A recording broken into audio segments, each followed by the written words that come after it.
Financial forecasting techniques. So, as we have discussed, one of the approaches for the purpose of determining valuation is income approach. Under the income approach, two methods which are available for the purpose of determining value.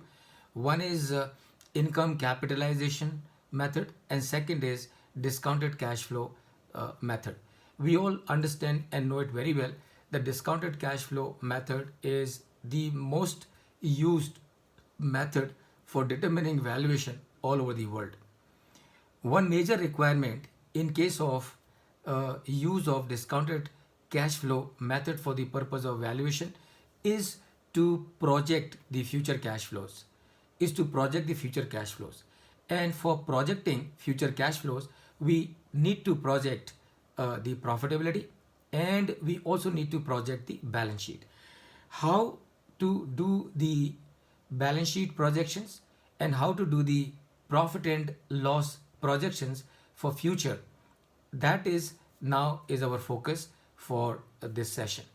So basically there are 16 steps that need to be followed broadly for the purpose of projecting the profit and loss and the balance sheet. And once you project the profit and loss and the balance sheet, then you would very easily be able to also prepare the projected cash flow statement. So what are the 16 steps that we need to follow for the purpose of preparing projected financial statements? Number one is compile the project and the project cost. That is the step number one. So assuming that you are making the financial projections for a new project, and since you are doing it for the new project, so the first thing that you will need to know is to find out the details of the project cost. Land कितने की है, building कितने की है, plant and machinery कितने की है, working capital margin कितना होगा, कॉन्टिजेंसीज कितने होंगे, ऑक्सिलरी एसेट्स कितनी होंगी. So all that you have to list out at number one. Number two, what you need to do is compile a realistic set of assumptions about every aspect of the business. So this is a mother document when it comes to the projected financial statement, and that is your set of assumptions. And these assumptions, please remember, got to be as realistic as possible. So some of the information that you will include in the statement of assumption is number one, installed capacity and planned capacity utilization. What is your selling price, price mix, product mix, market mix? How much is the domestic sales? How much is going to be the export sales? What are your assumptions about the material consumption, procurement price, yield, and wastages? And then assumptions about other expenses relating to selling, general, and administrative expenses. So you will prepare a statement of assumption that will include all these informations and that is what is the prime one. So installed capacity, selling price, domestic sale कितना होगा, export sale कितना होगा, material consumption कितना होगा, procurement price क्या होगी, yield कितना होगा, wastage अगर है तो कितने होंगे, और selling and general expenses आपके कितने होंगे. At number three, what you need to do the capitalization of pre-operative expenses. And remember, what are the pre-operative expenses? Pre-operative expenses are the expenses which are normally your revenue expenses only.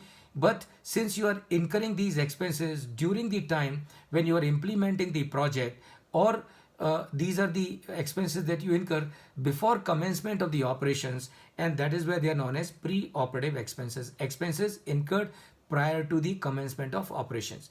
Now what you do with these pre-operative expenses? You will capitalize them. Meaning what? Meaning you will distribute all these pre-operative expenses on the fixed assets that you are adding as part of your project.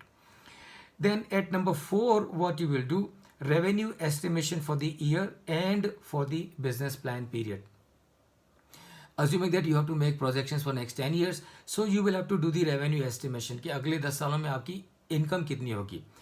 At number five, expense estimation for the year and for the business plan period.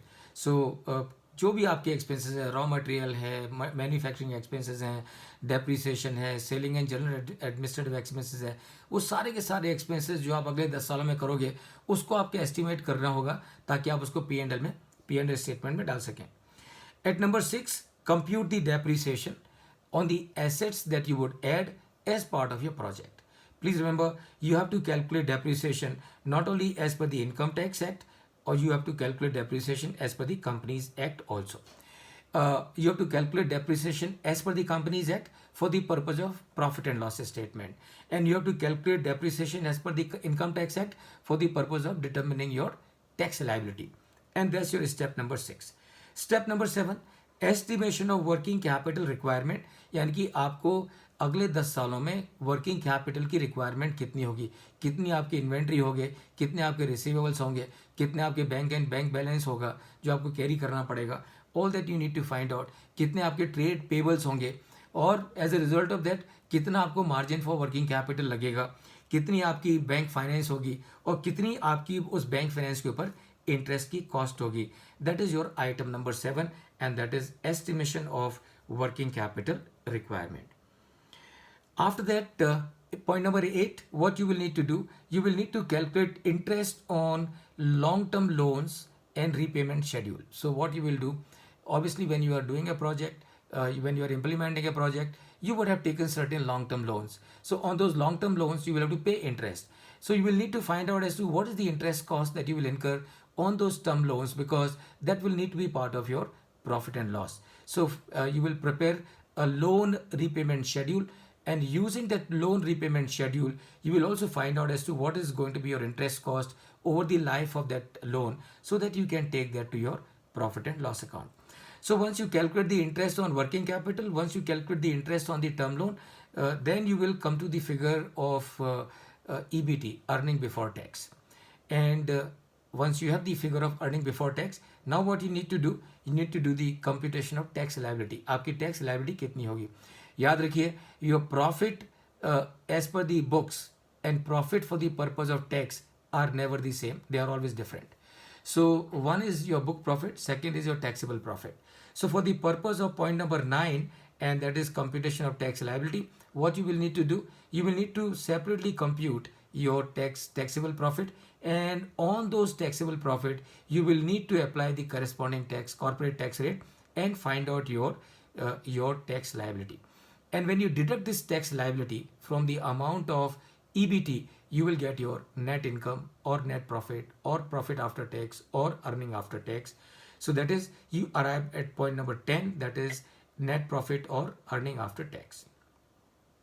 So with arrival of the profit after tax, now you have all the information for the purpose of completing your balance sheet. Many of the information you will have in any case, but एक बार आपने जो profit after का tax निकाल दिया तो फिर आपकी balance sheet complete हो जाती है, and that is what you will do, you will complete your balance sheet.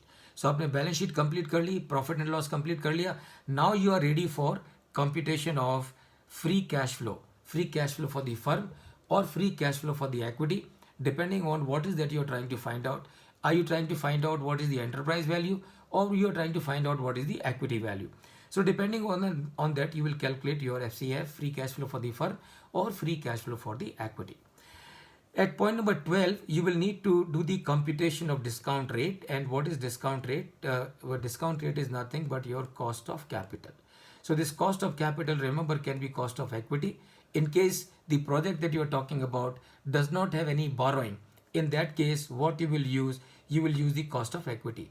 In case in the project, and in our example we have assumed debt to be there, then what we will need to calculate, we will need to calculate something which is known as WACC, weighted average cost of capital, and that is what we will need to determine. At point number 13, we will apply the financial evaluation of Capex using the evaluation techniques. At point number 14, making adjustments in the project if not found viable. तो अब हम क्या करेंगे, हमने cash flow find out कर लिया और discount rate apply किया जो भी है, तो उसके बाद में हम देखते हैं कि प्रोजेक्ट वायबल नहीं हो रहा है. अगर प्रोजेक्ट वायबल नहीं हो रहा है, you will need to go to point number 14. At point number 14, what you will need to do, you will need to look at the entire project once again and see as to what you can do to increase the revenues, and see as to what you can do for reducing the cost, so that your profit increases if your profit increases, your FCFE will increase, FCFE will increase. Or second thing, what you will need to do is what to find out as to what you can do to reduce your cost of capital, and that is what you will need to do at point number 14. Point number 14 को जो steps आज निकलेंगे उनको implement करके आप दोबारा से projected financial statement बनाएंगे, दोबारा से प्रोजेक्टेड कैश फ्लो बनाएंगे, और then you will arrive at your final decision about transaction of the project. So वो प्रोजेक्ट हो सकता है of it may be the same process you will use for the purpose of organic growth, and you will use the same process for the purpose of inorganic growth. And this is how, friends, you will prepare your projected financial statement, or this is the technique that you use in real life for forecasting the cash flow. Incidentally, same process of preparation of projected financial statement using Excel sheet. Of course, you will use the Excel sheet. So when you use that Excel sheet, it is referred as financial modeling. It is referred as financial modeling.